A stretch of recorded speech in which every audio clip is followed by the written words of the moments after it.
دن رات میں 5 نمازیں اللہ تعالیٰ کی طرف سے فرض ہیں۔ ان کے اوقات کی تفصیل یہ ہے، یعنی یہ کس ٹائم میں ادا کی جاتی ہیں۔ فجر، اس نماز کا وقت صبح صادق سے شروع ہوتا ہے اور سورج نکلنے سے پہلے تک باقی رہتا ہے۔ ظہر، اس نماز کا وقت دوپہر سورج ڈلنے کے بعد سے شروع ہوتا ہے اور سائے کے دگنا ہونے تک باقی رہتا ہے۔ عصر، اس نماز کا وقت ظہر کے وقت کے بعد سے شروع ہوتا ہے اور سورج غروب ہونے سے پہلے تک رہتا ہے۔ مغرب، اس نماز کا وقت سورج غروب ہونے کے بعد سے آسمان میں سفیدی ختم ہونے تک باقی رہتا ہے۔ عشاء، اس نماز کا وقت غروب آفتاب کے بعد آسمان سے سفیدی ختم ہونے کے بعد سے صبح صادق تک باقی رہتا ہے۔ ٹھیک ہے، اب آ جاتے ہیں کہ نماز پڑھنے سے ہمیں کیا فائدے حاصل ہوتے ہیں۔ نماز ہمیں وقت کا پابند بناتی ہے۔ نماز پڑھنے سے دل کو سکون ملتا ہے۔ نماز ہمیں برے کاموں سے روکتی ہے۔ ٹھیک ہے، نماز پڑھنے سے ہم اللہ تعالیٰ کے قریب ہو جاتے ہیں۔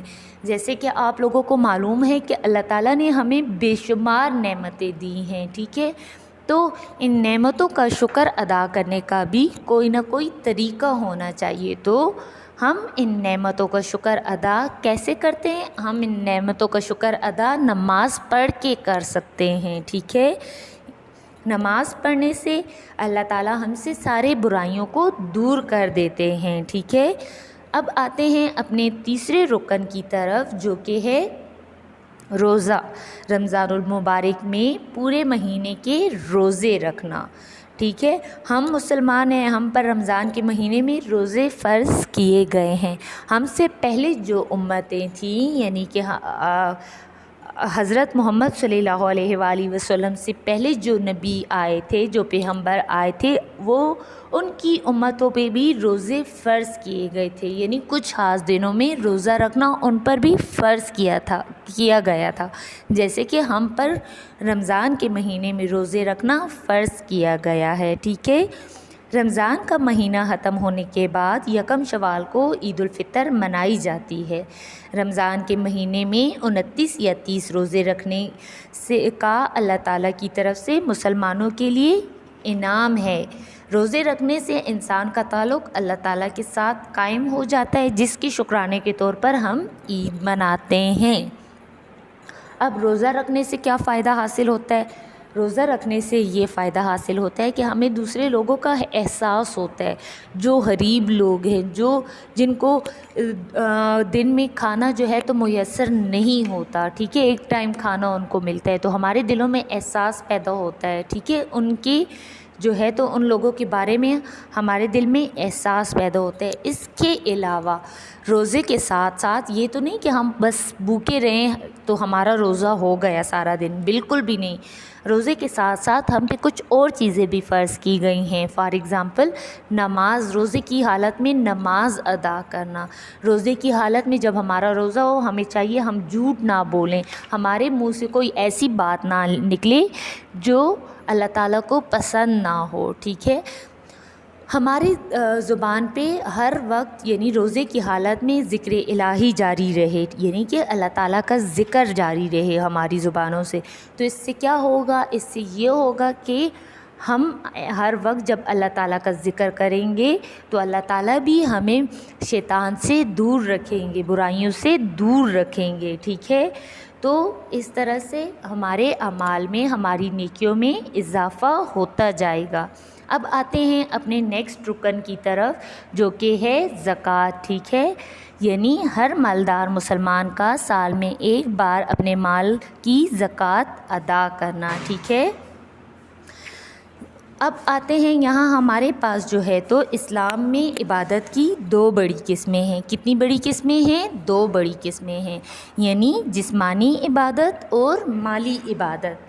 ٹھیک ہے، زکوٰۃ جو ہے تو مالی عبادت ہے جو ہر صاحب حیثیت مسلمان پر فرض ہے۔ ٹھیک ہے، یعنی ہر وہ مسلمان جو کہ اتنی حیثیت رکھتا ہو کہ وہ اپنے مال میں سے، اپنی اشیاء میں سے دوسرے لوگوں کی مدد کر سکے۔ ٹھیک ہے، دوسرے لوگوں کی مدد کر سکے۔ ویسے جن کے پاس ایک خاص مقدار میں سونا چاندی روپیہ یا سامان تجارت ہو، یعنی اگر ہمارے پاس 7.5 تولے سونا یا 52.5 تولے چاندی یا اس کے جتنے پیسے موجود ہیں تو ہم پر زکوٰۃ جو ہے تو وہ فرض ہے، ٹھیک ہے، سمجھ آ گئی؟ یعنی ہمارے پاس اتنی مقدار میں پیسے موجود ہیں، زیور موجود ہیں، یا ہمارے پاس گندم اتنے پیسوں کی موجود ہے تو ہم پر زکوٰۃ جو ہے تو فرض ہو جاتی ہے۔ زکوٰۃ ہم کن کو ادا کرتے ہیں؟ ہم یتیموں کو، مسکینوں کو، غریبوں کو زکوٰۃ ادا کی جاتی ہے۔ اس سے کیا ہو جاتا ہے؟ اس سے یہ ہوتا ہے کہ زکوٰۃ سے غریب لوگوں کی مدد ہو جاتی ہے۔ اب آتے ہیں کہ زکوٰۃ ادا کرنے کے لیے کون سی شرائط کا ہونا ضروری ہے۔ زکوٰۃ صرف آزاد مسلمان پر فرض ہوتی ہے، غلام یا کافر پر نہیں۔ زکوٰۃ صرف عاقل پر فرض ہوتی ہے، پاگل دیوانے پر نہیں۔ زکوٰۃ صرف بالغ افراد پر فرض ہوتی ہے، بچوں پر نہیں۔ زکوٰۃ صرف صاحب نصاب پر فرض ہوتی ہے، غریب پر نہیں۔ یعنی وہ لوگ جو اس کی استطاعت رکھتے ہوں، حیثیت رکھتے ہوں زکوٰۃ ادا کرنے کی، انہیں چاہیے کہ وہ زکوٰۃ ادا کریں۔ زکوٰۃ ادا کرنے کے کیا فائدے حاصل ہوں گے؟ زکوٰۃ ادا کرنے سے اللہ تعالیٰ اور اس کے بندے خوش ہوں گے۔ زکوٰۃ ادا کرنے سے ہمارے جو مال ہے، ہمارے پاس جو مال و دولت ہوگی یا ہمارے پاس جو چیزیں ہوں گی اس میں اللہ تعالیٰ برکت دیں گے، ٹھیک ہے، اور ہمارے دلوں سے لالچ کو ختم کر دیں گے۔ زکوٰۃ کے ذریعے مسلمان معاشرے کے غریب اور نادار لوگوں کی ضروریات پوری ہوتی ہیں۔ زکوٰۃ کی ادائیگی سے مال معاشرے کے تمام افراد میں تقسیم ہوتے ہیں اور سب کی ضرورتیں پوری ہو جاتی ہیں۔ زکوٰۃ ادا کرنے سے مسلمانوں کی آپس میں محبت بڑھتی ہے اور تعلقات جو ہے تو وہ مضبوط ہو جاتے ہیں، ٹھیک ہے۔ اب آتے ہیں اپنے لاسٹ رکن کی طرف جو کہ حج، ٹھیک ہے۔ زندگی میں ایک مرتبہ حج ادا کرنا فرض ہے۔ ہر مسلمان پر زندگی میں حج ادا کرنا فرض ہے۔ حج کا لغوی معنی ادا کرنا، زیارت کرنا کے ہیں۔ شریعت میں حج ایک مخصوص عبادت کو کہتے ہیں جو مخصوص دنوں میں ادا کی جاتی ہے، جو خانہ کعبہ کا طواف یعنی کہ خانہ کعبہ کے گرد چکر اور مکہ مکرمہ شہر کے کئی مقدس مقامات میں حاضر ہو کر کچھ آداب و اعمال کا بجا لانے کا نام حج ہے۔ یعنی کچھ خاص دنوں میں ہم جاتے ہیں خانہ کعبہ، اللہ تعالیٰ کے گھر کا طواف کرتے ہیں۔ اس کے علاوہ کچھ اور خاص جگہ ہیں جہاں پہ جا کے ہم عبادت کرتے ہیں، ٹھیک ہے، جو حکم ہمیں ان جگہوں پہ جو کام کرنے کا حکم ملا ہے ہم ان کو ادا کرتے ہیں۔ اس طرح سے ہمارا حج ہو جاتا ہے، ٹھیک ہے۔ زندگی میں ایک مرتبہ حج ادا کرنا ہر مسلمان پر فرض ہے۔ حج ان لوگوں پر فرض ہے جو استطاعت رکھتے ہوں، حیثیت رکھتے ہوں، یعنی اتنا حج کے سفر کے اخراجات پورے ہو سکیں، یعنی کہ وہ لوگ جو کہ ظاہر سی بات ہے اب حج ادا کرنے کے لیے ہمیں دوسرے ملک جانا پڑتا ہے، ٹھیک ہے، مکہ مکرمہ جانا پڑتا ہے، سعودی عربیہ جانا پڑتا ہے، تو اگر ہمارے پاس اتنے پیسے ہوں، ٹھیک ہے، کہ ہم آنے جانے کا سفر بآسانی کر سکیں، ٹھیک ہے، تو ہم پہ فرض ہو جاتا ہے کہ ہم جو ہے تو حج ادا کریں، ٹھیک ہے، سمجھ آ گئی؟